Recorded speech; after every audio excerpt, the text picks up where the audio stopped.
کیا تھے. جب تک کہ آپ کلاسیکل ناول جہاں سے ناول شروع ہوا ہے رتن ناز سرشار اور ڈپٹی نذیر احمد سے لے کے جو اخلاقی ناول راشد الخیری وغیرہ کے لکھے گئے، اس کے بعد جو ایک نیا دور ناولوں کا شروع ہوا اس میں بھی آپ شوکت تھانوی، عظیم بیگ چغتائی اور خان محبوب درزی، نسیم النونوی اور رئیس احمد جعفری اور دت بھارتی اور عادل رشید، ان سب کو پڑھیں. اور یہ ترقی پسندی والے ناول جو کہ لکھے گئے قرۃ العین حیدر کے، معصوم رضا راہی کے، ان سب کو پڑھیں اور انہیں آپ اگر ذہن میں محفوظ رکھیں بحیثیت کہانی، تو آپ کو یہ حیرانی ہوگی کہ ابن صفی کہانی لاتے کہاں سے تھے. اس لیے کہ ایسی کہانی مجھے کہیں بھی ناولوں میں نہیں ملی. اب وہ تو ظاہر ہے کہ تجریدی اور سمبولک ناولوں کو تو چھوڑ دیں کہ ان کی تعریف صرف اس لیے ہوتی ہے کہ وہ سمجھ میں نہیں آتی، اس لیے ان پر تنقید اچھی لکھی جاتی ہے. کیا کہنا صاحب، بڑے شاہکار ناول لکھے گئے جو جتنا وہ سمجھ میں نہ آئے اتنا عمدہ ناول ہے. یہ ایک ادب نے معیار بنا لیا تھا.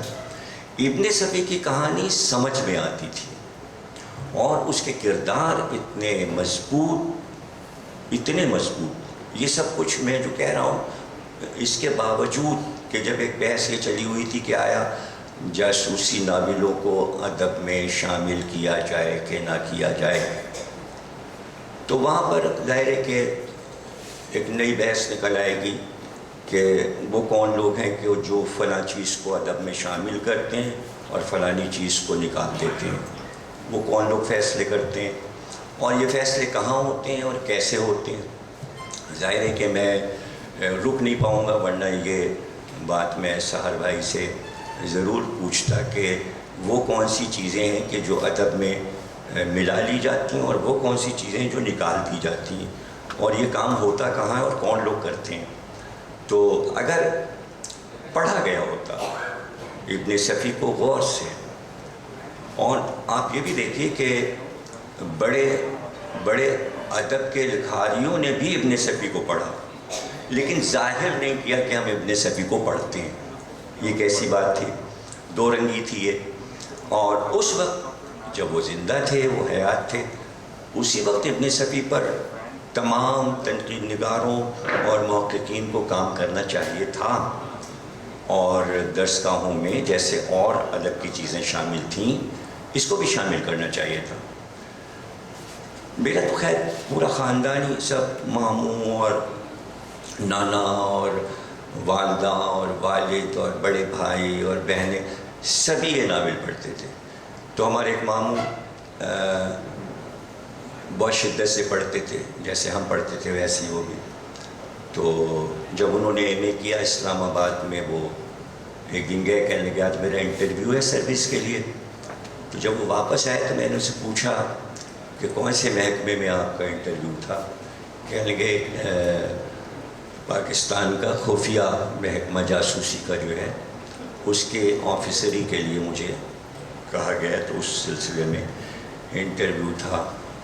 تو جب وہ واپس آئے تو میں نے کہا کیا سوال آپ سے کیا گیا وہاں اور کیسے آپ انٹرویو میں پاس ہوئے. تو انہوں نے بتایا کہ مجھ سے پہلا سوال یہ کیا گیا کہ آپ نے ابن صفی کے کتنے ناول پڑھے ہیں. تو اس کے معنی یہ کہ ISI میں بھی، جاسوسی محکموں میں بھی ابن صفی کے ناول بتائے اور سمجھائے جاتے ہیں. یہ بہت بڑی بات ہے، لیکن اس کو کبھی شو نہیں کیا گیا، کبھی ظاہر نہیں کیا گیا. اور ظاہر ہے کہ ایک جاسوسی کرنے والے کے لیے اس کے ذہن کا تیز ہونا ضروری ہے. تو وہ تیز جبھی ہوگا اور جاسوسی جبھی وہ کر پائے گا کہ جب وہ ان چیزوں سے واقف ہو. اور یہ چیز آپ کو ابن صفی کے ناولوں میں مل جائے گی کہ جیسے جیسے ناول آگے بڑھتا جاتا ہے تجسس آگے بڑھتا جاتا ہے. ایک طرف ابن صفی کے ناولوں میں جاسوسی جو عناصر ہیں وہ اپنی جگہ، لیکن ایک جو افسانہ اور ناول جسے ادب کا خالص افسانہ کہتے ہیں آپ، اس روشنی میں اگر ابن صفی کو آپ دیکھیں تو آپ کو حیرانی ہوگی کہ مکمل ایک کہانی ہے اور اس کہانی میں بھی سسپنس چل رہا ہے. مثالیں میں دوں گا تو ظاہر ہے کہ تقریر لمبی ہو جائے گی. حالانکہ پہلی تقریر ہے، اس سے پہلی تقریر میں یہ ہوتا ہے کہ پہلا مقرر جو جلسے کا ہوتا ہے وہ مجمع جمع کر رہا ہوتا ہے آنے والے لوگوں کے لیے. تو جتنی دیر میں بولوں گا اتنی دیر میں کافی حضرات اور آ جائیں گے تو بولنے والوں کو ذرا فائدہ ہوگا کہ اچھا مجمع ہو جائے گا.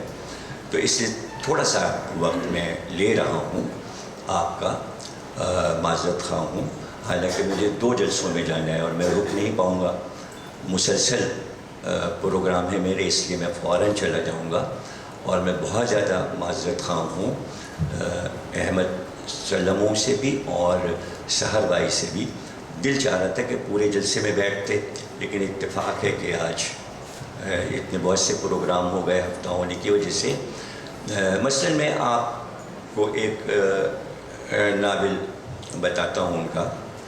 تو ناول کا نام ہے سائے کی لاش. نام سے ایسا لگے گا کہ کسی کے سمجھ میں نہیں آئے گا کہ بھئی سائے کی لاش یہ کیا ہے، سائے کی لاش کیا چیز ہوتی ہے. تو لیکن نام وہ اتنے خوبصورت رکھتے تھے چونکہ بنیادی طور پہ وہ شاعر تھے، تو ان کے ناموں میں شعریت بھی جھلکتی تھی اور لکھنا انہیں جاسوسی دنیا. تو اس میں جاسوسی عنصر بھی ہونا چاہیے. تو یہ آپ دیکھیے 2 چیزیں ایک جگہ پر جمع کرنا، یہ ابن صفی کے کمالات ہیں کہ صرف اگر ان کے ناموں کو آپ گنواتے چلے جائیں ناولوں کو تو وہی ایک موضوع بن جائے گا کہ یہ نام کیوں رکھا گیا، اس نام میں کیا خوبصورتی ہے. تو اسی طرح سائے کی لاش. سائے کی لاش ہے جاسوسی ناول، لیکن ایک کہانی ہے. وہ افریقہ کے گنجان جنگلوں میں رہنے والے کچھ قزاقوں کی کہ جو اپنا جہاز لے کر سمندر میں دوسرے جہازوں کو لوٹتے ہیں.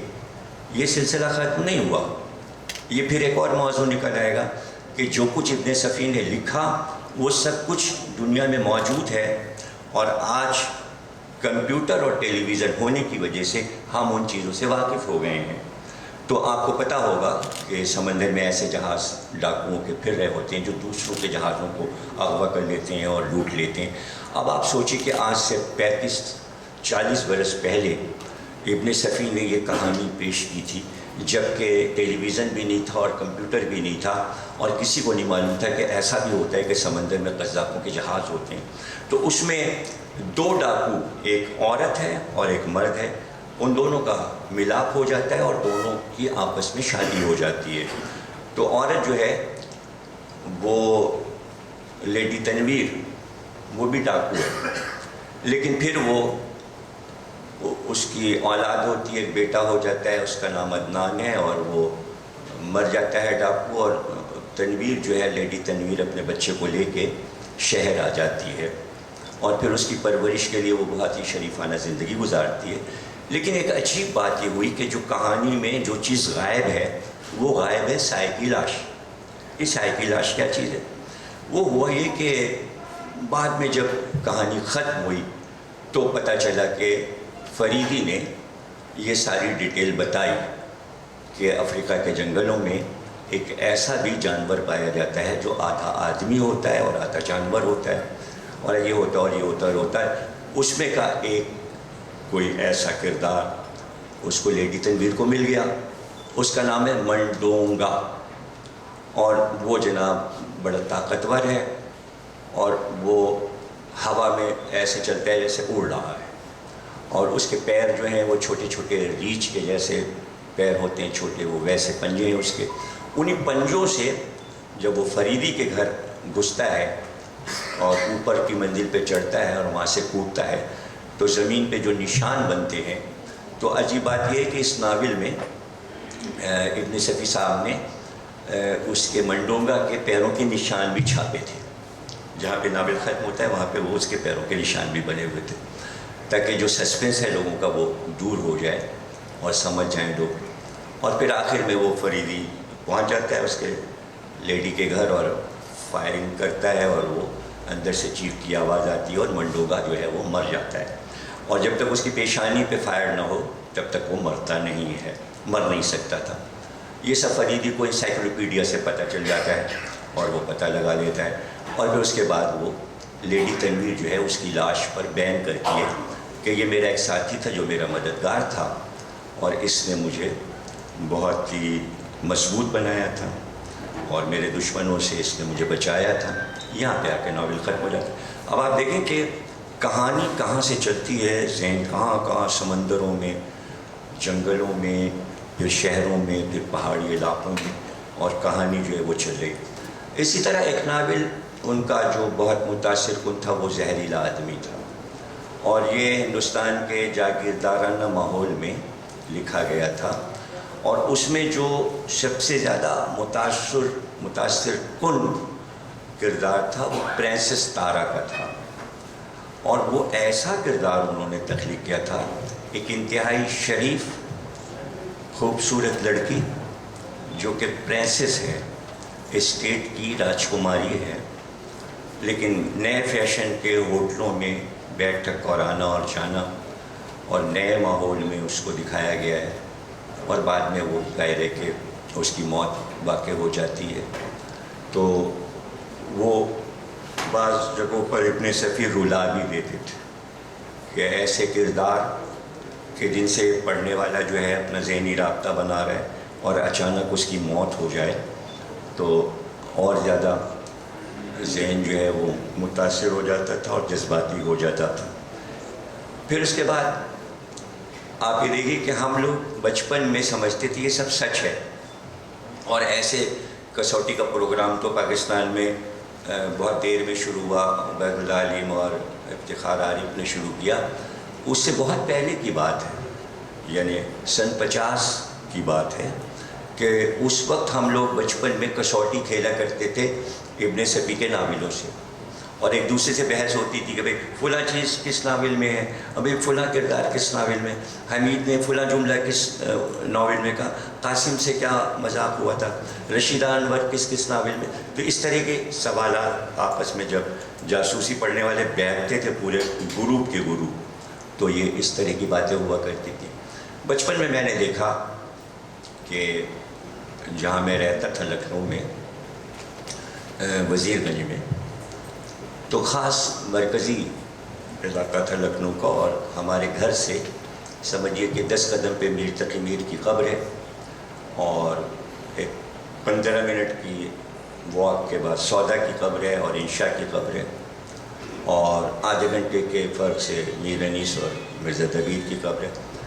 تو ایک ایسے ماحول میں لکھنؤ میں کہ جو ہمارا محلہ تھا یہ پورا ادیبوں کا محلہ تھا. اس میں آرزو لکھنوی صاحب رہے تھے وزیر گنج میں, یہیں پروفیسر احتشام حسین صاحب رہتے تھے, یہیں مشہور افسانہ نگار علی عباس حسینی صاحب رہتے تھے. تو بڑے مشہور لوگ اس محلے میں رہتے تھے. ایک پورا ادبستان تھا یہ محلہ, لیکن سٹی اسٹیشن تھا یہاں, اور چھوٹی لائن کا اسٹیشن, چھوٹی پٹریوں والا, جو گورکھپور کو لائن جاتی تھی نینی تال تک, اور آگے نیپال تک, کٹھمنڈو تک ٹرین جاتی تھی لکھنؤ سے. تو یہ اسٹیشن جو تھا وہ زمانے میں سائیکل رکشے چلتے تھے, تو کوئی 100-150 رکشے والے اسٹیشن کے باہر کھڑے ہوتے تھے کہ سواریاں ملیں گی.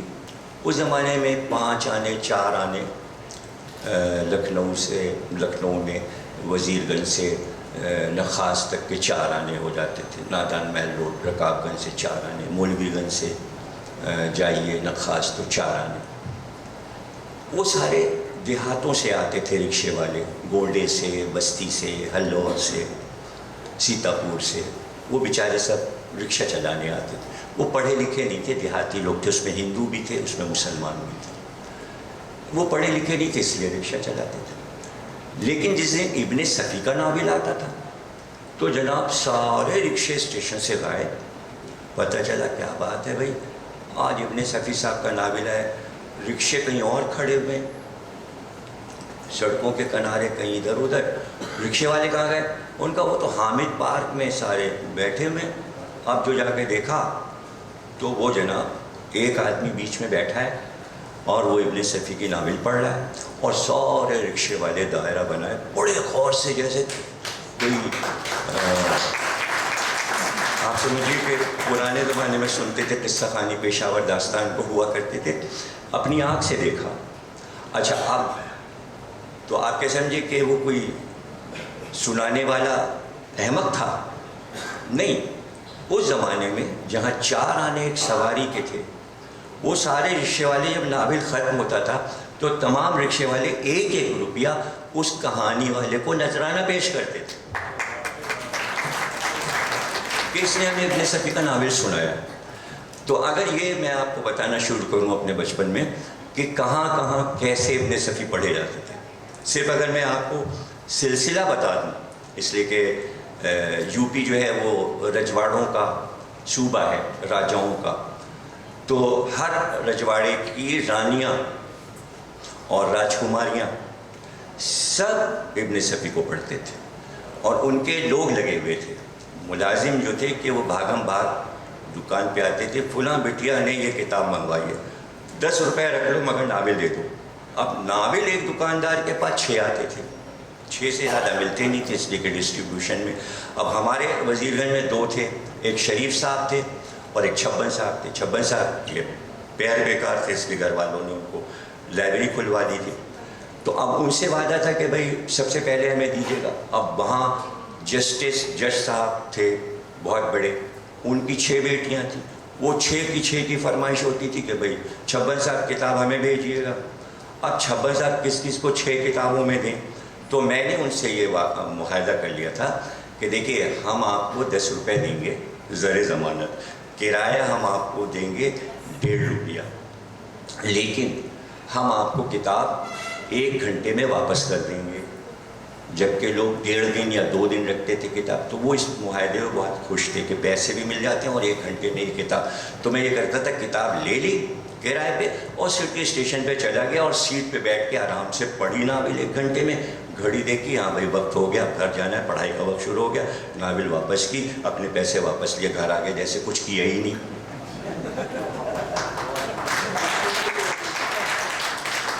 تو یہ ہیں ابن صفی.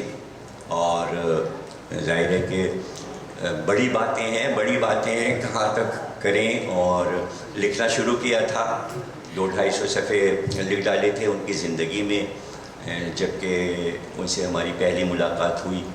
یہ بھی رہ جائے گا، ابھی تو ناولوں پہ باتیں ہو رہی تھی کہ وہ شخصیت کتنی اچھی اور کتنی پیاری شخصیت کے مالک تھے، بہت بااخلاق، بہت محبت کرنے والے. اور احمد کو یاد ہوگا جب پہلی بار ہم ان سے ملنے گئے تھے ناظم آباد میں، آج بھی ان یادوں کے پھول مہکتے ہوئے نظر آتے ہیں. حالانکہ اس وقت وہ بیمار ہو چکے تھے، علیل تھے.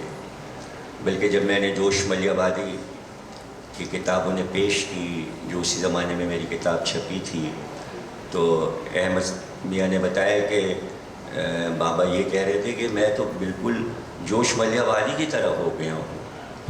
تو کہاں وہ ان کی جوانی، جو جوانی کی تصویر چھپتی تھی، اور میں نے ان کو بہت ہی بیماری کی حالت میں دیکھا. تو بہت خوبصورت باتیں کرنے والے، محبت سے پیش آنے والے.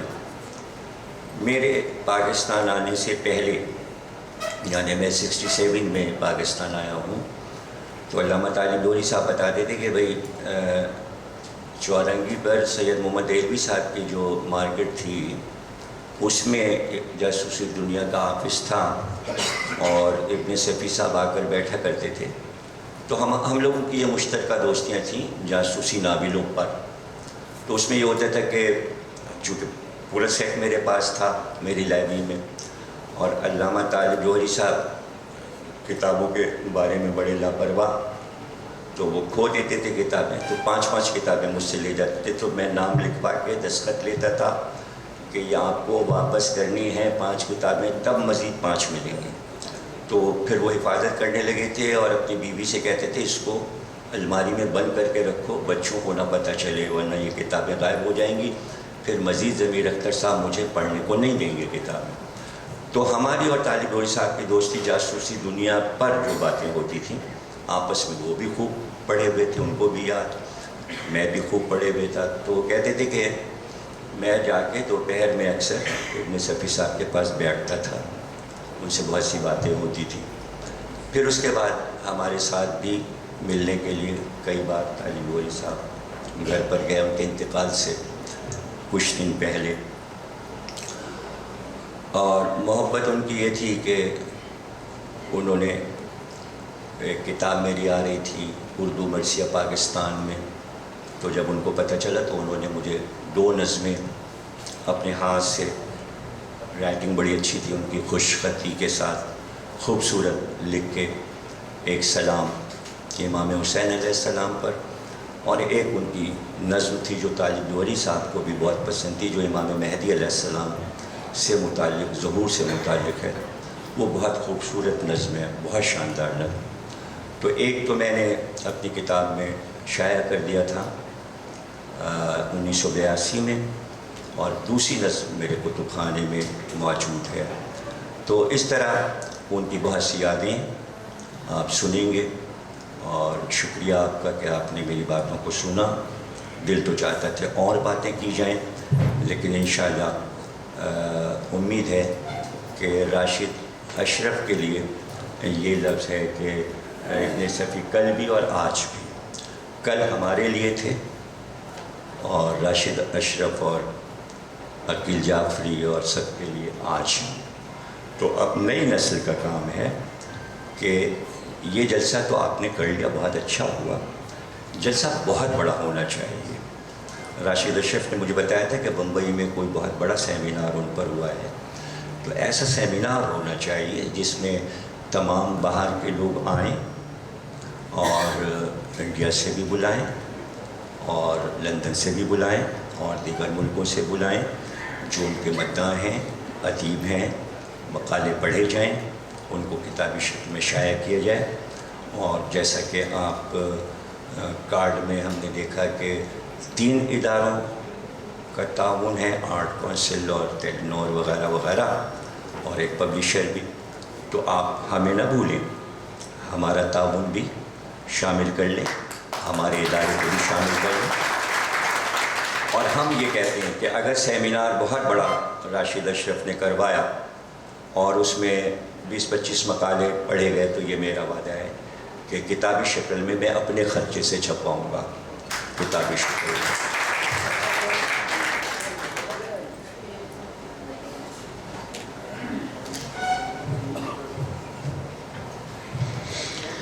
کہاں تک سنو گے، کہاں تک سنا، ہزاروں ہی قصے ہیں، کیا کیا بتاؤں.